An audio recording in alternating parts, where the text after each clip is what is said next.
Nah, bangunan ini sistem agama sama sistem sains berbeda. Rasulullah sangat ilmiah, sangat punya sikap sains pada momentum dan kejadian di mana memang yang diperlukan adalah sikap sains. Setidak setujumu, seribut-ributnya, paling enggak harus stabil nih society-nya, agar terjadi regenerasi terhadap ilmu tadi.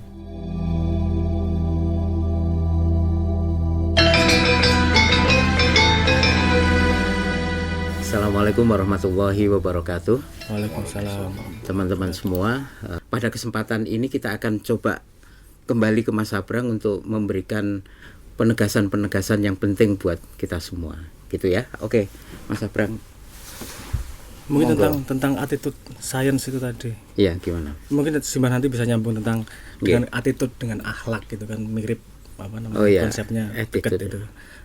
Jadi kalau attitude science itu saya meletakkan pada semua posisi yang masuk ke dalam kita, semua objek yang kita simbolkan, kemudian kita proses dan kemudian menjadi sebuah kesimpulan yang kita anggap benar sebelum menjadi kebenaran orang banyak, itu secara sains. Kenapa? Karena sains menyediakan metodologi untuk bisa memilah mana yang derajat kebenarannya lebih tinggi daripada derajat kebenarannya lebih rendah. Saya nggak ngomong mana benar mana salah, karena dalam benar salah selalu ada derajat kebenaran ya. Derajat kebenaran, derajat kesalahan. Nah, apa namanya? Ketika kita sudah masuk ke dalam diri kita itu, kalau kita ngomong sama orang, ngomong sesuatu yang penting, itu pasti ada resiko ofensif, itu pasti. Risiko ofensif. Resiko menyinggung. Karena menyerang, merasa diserang. Karena kalau sesuatu kita pegang secara benar, gue cedak karo deket sama diri itu. Jadi kalau itu dibahaskan antara 2 orang atau 3 orang, diomongkan secara terbuka, itu butuh keterbukaan yang open mind yang luar biasa itu. Kalau biasa cuma ngomong itu ada resiko tersinggung pasti. Karena yang satu megang beneran, yang dia juga megang beneran, sementara truthnya ini digesek koyo ake agar mengkilat, pasti ada yang pretel nih dari satuan satu yang lain. Nah, itu ada resiko untuk menjadi kerah, ada resiko untuk menjadi ribut. Itu premis yang saya sampaikan di sini, bahwa kalau kita membahas kebenaran itu pasti ada resiko ofensif kepada orang lain. Nah, ofensif ini berbahayanya adalah ketika jadi nanti berefek ke society, berefek ke hubungan berikutnya.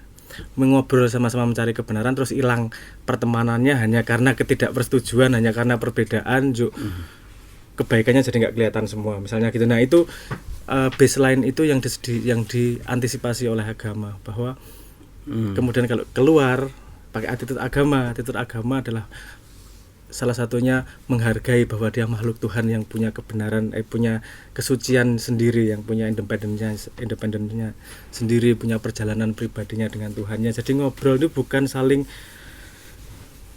memaksakan kebenaran, tapi saling mencari apa yang benar dari 2 orang ini. Cari garis merahnya.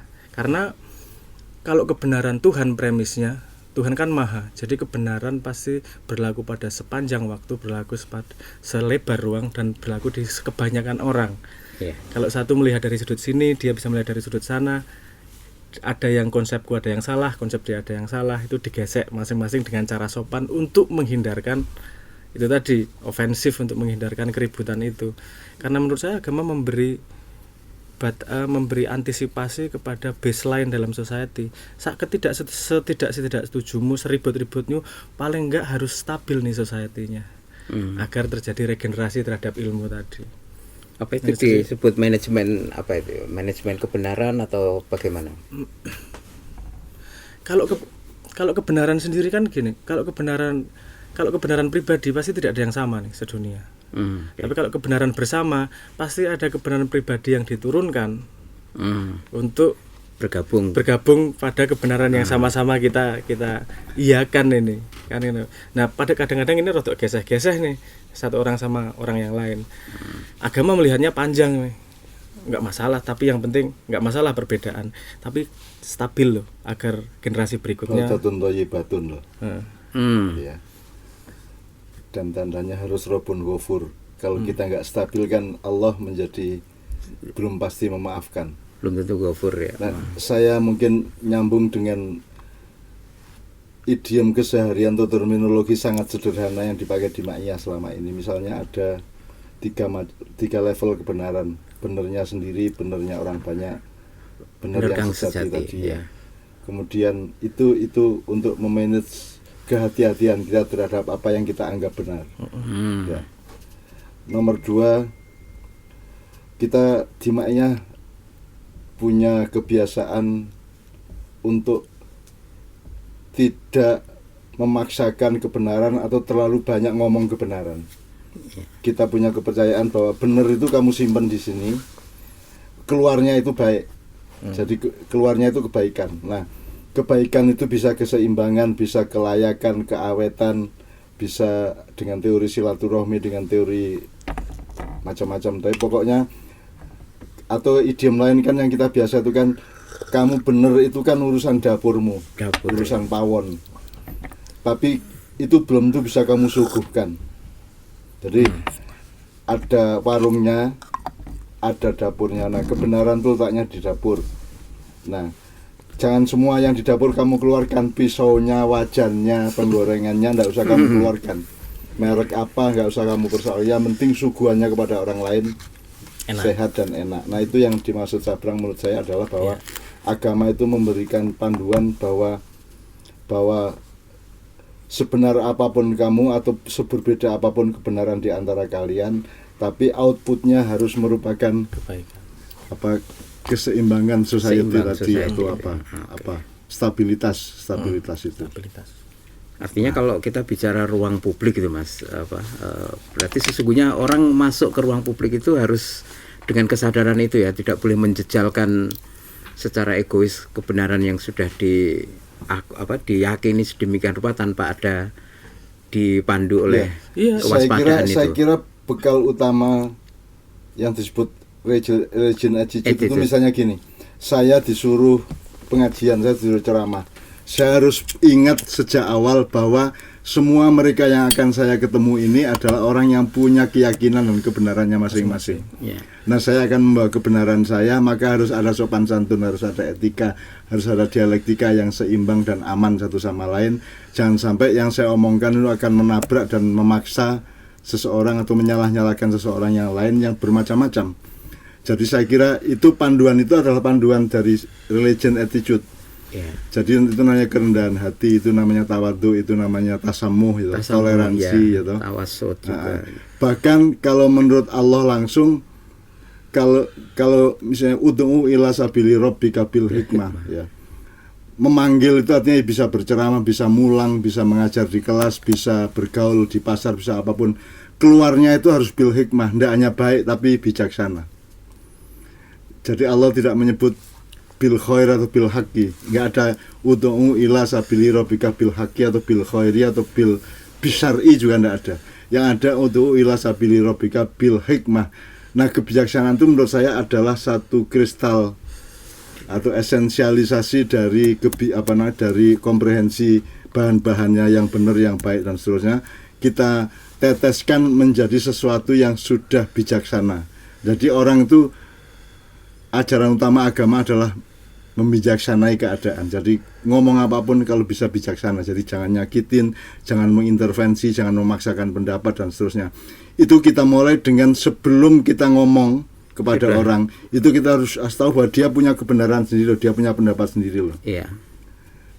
Dia bukan panci kosong yang akan kita isi dengan sayuran kita. Dia sudah punya sayur sendiri loh. Dia punya selera sambal sendiri dan seterusnya, sehingga kita harus bil hikmah, bukan bil khair atau bil haq.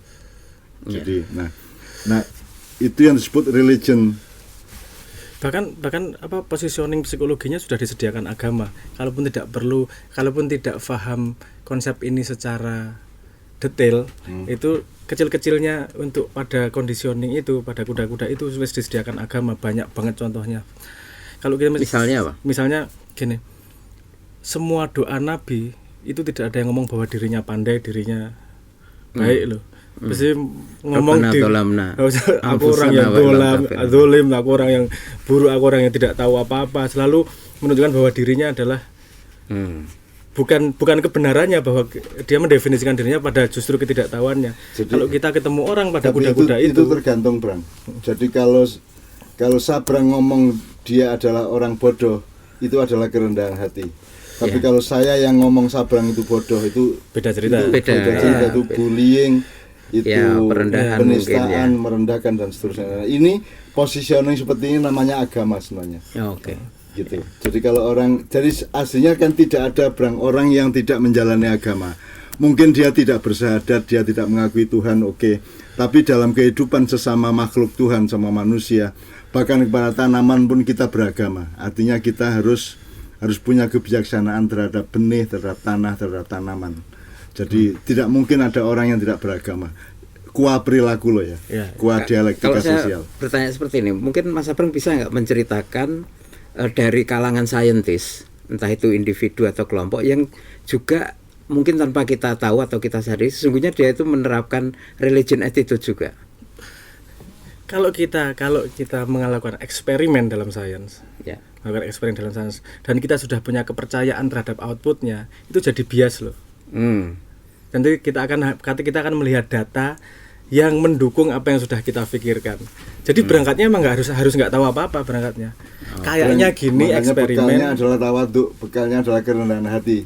Tahu diri bahwa fakir indallah itu. Fakir indallah. Fakir indallah. Jadi kita tuh miskin papa di hadapan Allah dan alam pengetahuan seluruh alam semesta ini, sehingga kita masuk itu tidak dengan prejudice, tidak dengan sentimen, tidak dengan subjektivisme.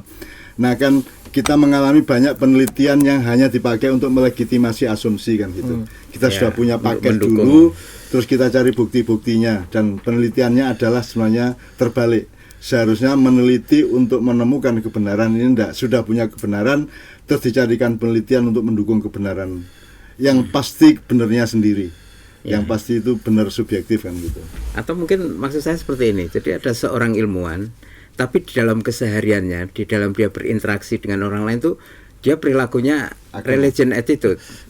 Ya, saya penasaran itu. Sepemahaman saya sampai sekarang tidak sepanjang hidup saintis itu pakai pakai science attitude. Dia pakai science attitude itu kebanyakan ketika di lab, ketika di subjek yang dia pelajari. Keluar dari situ ya jadi manusia biasa.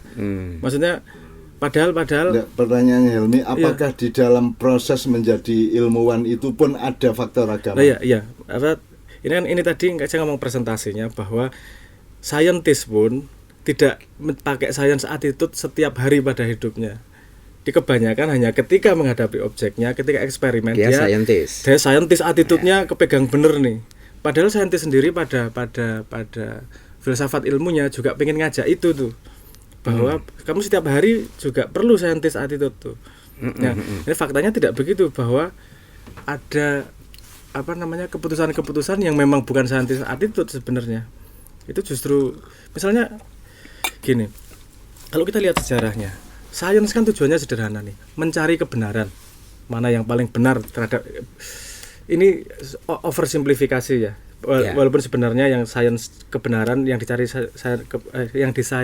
benarnya oleh sains adalah kongruensi terhadap hipotesis yang dia miliki.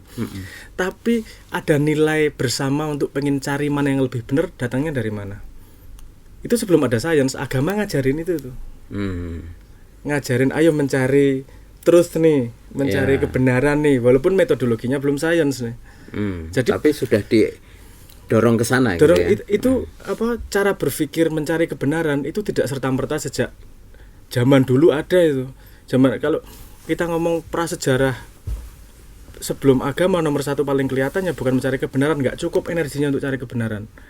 Energinya dipakai untuk survive. Orang mati sih, yang penting kan itu. Nah kemudian ketika survival sudah tidak membutuhkan energi terlalu banyak, sehingga ada sisa energi dalam hidupnya, itu kemudian dicari buat apa? Digunakan untuk kompetisi sosial, digunakan untuk interaksi, kegiatan sosial, tujuan hidup, kemudian mencari kebenaran. Sangkan paran, hulu hilir. Itu mana mau kemana? Itu sisa energi setelah dia selesai nih survive-nya. Nah ini kan yang kemudian membawa ke sains. Sains adalah kontinuasi dari keinginan manusia mencari kebenaran, gampangnya gitu ya. Tapi kalau saya dari bahasa saya, kontinuasi dari keinginan manusia untuk memahami yang di luar dirinya. Semesta di luar dirinya. Semesta di luar dirinya. Karena itu pertanyaan fundamental manusia tuh, ngapain saya ada? Itu pertanyaan Ya. basic dari Artinya sebenarnya manusia. kenapa saya bertanya seperti itu, karena kita ini kan mewarisi dalam tanda petik pendikotomian terhadap sains dan agama. Sementara kalau dari jawaban Om Sabrang barusan itu kan sebenarnya dari segi perjalanan manusia ini kan jadi saling agama tadi memberikan dorongan untuk mencari kebenaran, mencari sesuatu di luar itu. Kemudian tatkala orang mau bertekun di kebenaran, mencari kebenaran pada satu subjek, dia menggunakan Science. dia memerlukan sains. Jadi sesungguhnya mungkin tidak relevan kita mendikotomikan. Kedua-duanya saling membutuhkan, tidak hanya hasilnya tapi juga prosesnya, Bang. Jadi tidak mungkin ada saintis yang tidak memakai psikologi agama. Iya. Dan tidak ada orang bisa menjalankan agama tanpa keteguhan atau ketegasan sains, kan kira-kira gitu. Ya. Bahwa ini 3 rakaat, 2 rakaat, bahwa Idul Adha jatuh tanggal sekian itu sains. Ya. Mungkin aku kalimatnya gini, gimana? Nggak ada saintis yang sukses, yang benar-benar saintis kalau dia tidak menggunakan nilai-nilai yang sekarang diasosiasikan dengan agama. Iya, betul. Iya, betul sekali. Tidak ada agamawan juga yang bisa menjalankan agama dengan total kalau dia tidak menggunakan nilai-nilai yang sekarang diasosiasikan dengan sains. Karena menurut saya nilai itu nggak ada bordernya. Untuk itu apakah mungkin ada contoh ya? Kalau tadi saya bertanya ke saintis, sekarang misalnya ke Rasulullah, ada nggak contoh peristiwa di mana Rasulullah itu melakukan sesuatu atau tindakan yang itu sebenarnya mengarah ke bahwa beliau pun juga dalam hal ini menekankan ilmu sains gitu. Kalau saya nggak komprehensif pengetahuan tentang Kanjeng Nabi ya. Tapi saya teringat kejadian ketika perang Badar. Badar Kanjeng Nabi kan kita perang di sini. Ya. Terus kemana ada yang nanya, itu perintah dari langit atau apa sebenarnya? Atau pendapatnya Kanjeng Nabi? Oh, itu pendapatku. Oh, saya boleh berpendapat enggak? Pendapat karena di sini untuk karena dengan menentukan lokasi perang, punya alasan, berargumentasi dan seterusnya, akhirnya itu diterima. Itu kalau otoritatif sebagai Nabi, aku yang paling benar, nggak akan berjalan itu. Tapi Kanjeng Nabi Kanjeng Nabi menggunakan attitude bukan siapa yang benar, tapi dari argumentasi ini, yo kowe luwih bener ki, ora ono informasi saka langit kok. Jadi kita harus mempertimbangkan sendiri nih, dan pertimbanganmu luwih ampuh, serahkan pada ahlinya, salah satu kalimatnya. Sehingga Kanjeng Nabi pun patuh pada Rasulullah sendiri sangat jujur terhadap keterbatasan sains pada hidup beliau. Ya. Jadi misalnya antum a'lamu bi umuri dunyakum, itu kan peristiwanya ketika dia lewat di perkebunan kurma. Terus petaninya sedang mengawinkan kurma itu, terus Rasulullah mengatakan, oh pakai dikawinkan toh. Saya pikir dengan sendirinya. Terus karena kalimatnya seperti itu, si petani kemudian menghentikan pengkawinan benih itu, sehingga kelak akhirnya panennya gagal, panennya tidak maksimal. Terus dia protes pada Rasulullah, loh, kata Rasulullah dulu tidak perlu dikawinkan. Bayangkan jauhnya. Rasul kan mengatakan, oh saya pikir tidak perlu dikawinkan, tapi disimpulkan, oh tidak perlu dikawinkan. Jadi itu persepsi, itu bias yang luar biasa. Kemudian Rasulullah memberi makhraj atau solusi dengan sangat saintis. Antum a'lamu bi umur, ekspektasi. Kamu yang expert soal pekermaan, soal kurma, saya tidak expert. Jadi kamu jalani ekspektasi kamu, kan begitu. Jadi Rasulullah itu sangat ilmiah, sangat punya sikap sains pada momentum dan kejadian di mana memang yang diperlukan adalah sikap sains. Kalau Mbah Nun sering menyampaikan kepada teman-teman atau berpesan kepada teman-teman Ma'iyah itu kan, kalian harus menemukan fadilah, kalian harus menjadi expert. Apakah itu juga berarti include di dalamnya ketika dia hendak menjadi expert di bidangnya, dia juga harus punya science attitude gitu? Loh, ya otomatis Ya. kamu tidak bisa menemukan fadilahmu, bakatmu, talentmu dan seterusnya. Kalau kamu tidak memulai dan memakai cara berpikir ilmu juga, cara berpikir sains juga. Ya. Kan nanti kalau gampangnya gini lah, harapan sama kenyataan kan ada jaraknya. Kalau saya GR saya ini cocok nyanyi terus saya nyanyi gitu ya, padahal nggak begitu berbakat nyanyi, itu kan tanda bahwa kita itu kurang saintis, kurang saintifik gitu ya, kurang bisa membedakan secara ilmu musik bahwa saya bisa nyanyi apa tidak, soal nada, soal irama, soal cengkok dan seterusnya. Nah, jadi fadilah itu cara menemukannya ya pakai sains. Meskipun bisa kita ngebon itu artinya ya kita mohon petunjuk dari Allah, kita bisa beristiqoroh, kita bisa bertanya, kita minta dituntun dan seterusnya, kan bisa juga gitu. Atau ada orang yang sejak awal dituntun sama Allah, bisa juga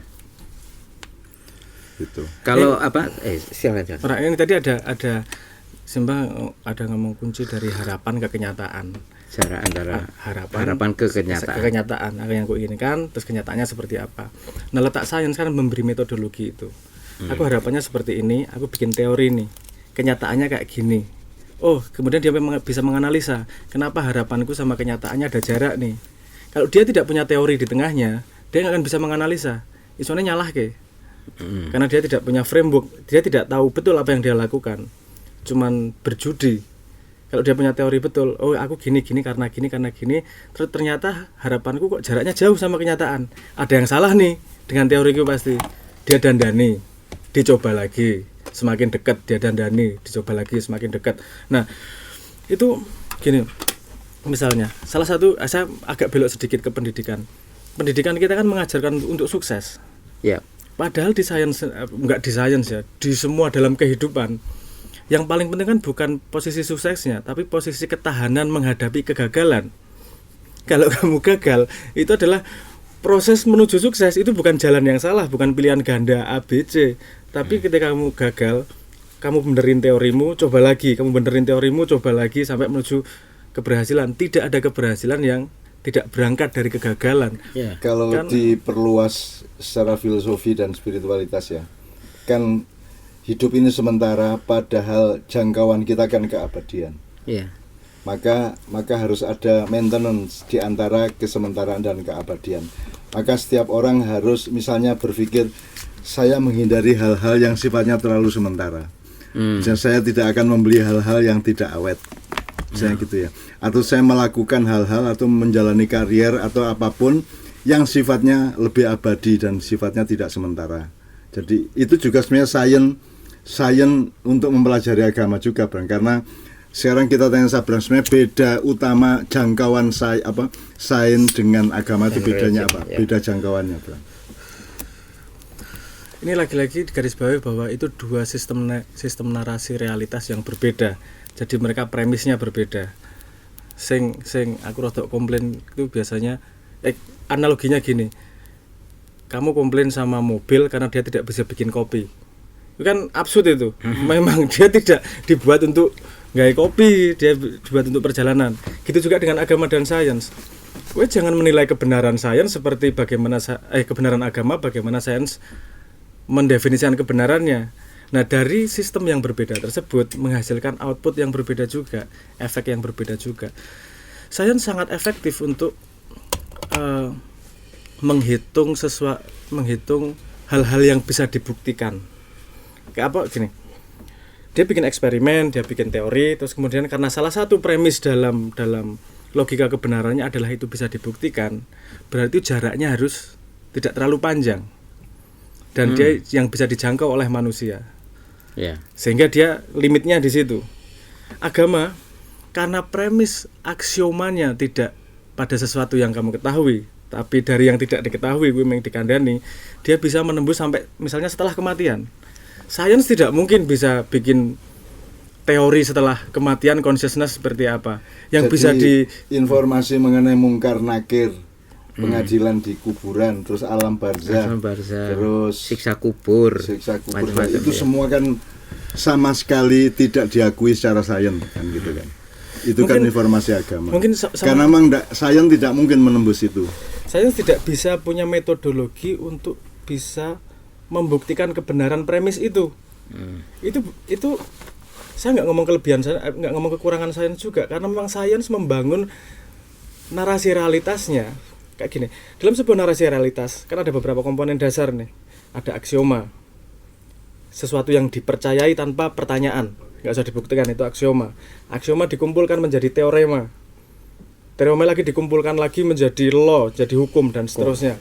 Dan itu jadi bangunan yang yang besar.